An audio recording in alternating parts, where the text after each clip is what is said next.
Guys, would you rather be bald, not that there's anything wrong with that, or have a full head of hair? There is a reason why millions of men and women have come to Bosley, America's #1 hair restoration experts, with their hair loss and hair restoration questions. With 45 years of experience and over 430,000 hair restoration procedures performed, there's a reason why people trust Bosley. If you're suffering from hair loss or worried about losing your hair, check out bosley.com/Chael. Remember, the sooner you take action, the more options you'll have for keeping and restoring your hair. Bosley has both surgical and non-surgical solutions to help you keep the hair that you have and grow thicker, fuller hair where you need it most. Don't wait.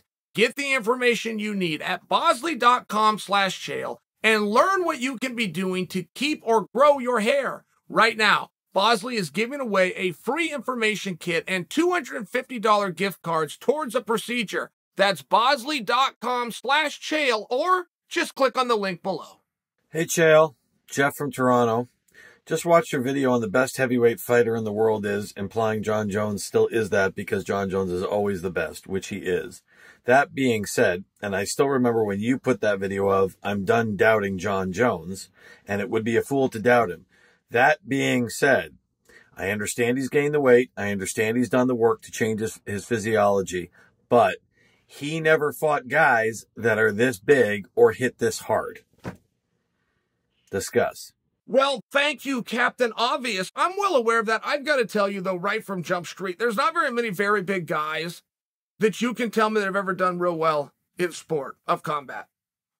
In all fairness, now you could look to right now when Tyson Fury, but you'll even remember the size discrepancy between Fury and his last opponent that was Deontay Wilder. You'll think of Mike Tyson, who was 220 pounds in his prime. You'll think of Cain Velasquez, probably the greatest heavyweight we've ever seen, at 240 pounds, or the longest reigning, most defending heavyweight we've ever seen, Stipe Miocic, who's south of 235. So I only bring that to you because I do hear that a lot. I mean, like, that talk will never go, these guys are so big, and these guys hit so hard.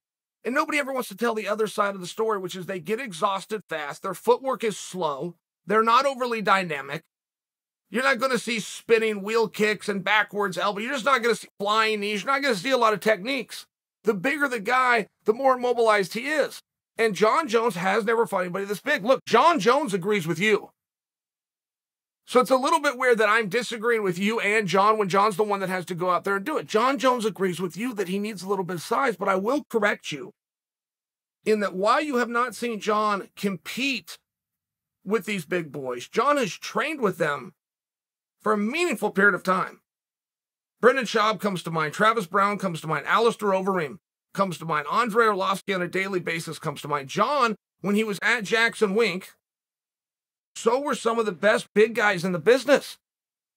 And Jon was doing quite well. I have to leave it at that, right? Practice room stories. But Jon was doing quite well at heavyweight. And that's back when Jon is in striking distance of making 205 pounds.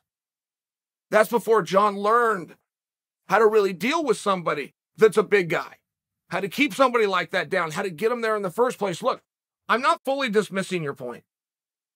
I can't, because Jon agrees with it. But I can tell you, I fought at 185 pounds for world championships. I fought at 205 pounds for a world championship. I was in the semi of the heavyweight bracket fighting for world championships. All tough guys, all very dangerous. The bigger you got, the easier the work was. And yes, they hit harder. And yes, they were harder to move. But if you go through the checklist that you want in fighting, I mean, you're talking about a game of skill, of conditioning, and of luck. In fairness, those are your first three. And who hits harder? That's on the list somewhere. Somewhere that's on the list. But I can remember the days when I was in high school. Us boys never fought. We went into the weight room. One guy could bench 200 pounds and you could only bench 170. He was stronger than you. Therefore, he was better. And all of us followed that same code. We didn't have another one. Nobody had told us another one. And this whole bigger is better idea. And I realize, you got Francis up there right now. You got Fury up there right now. But historically speaking, Randy Couture, heavyweight champion, 220 pounds. And we can play this game all day. It's not those really big guys.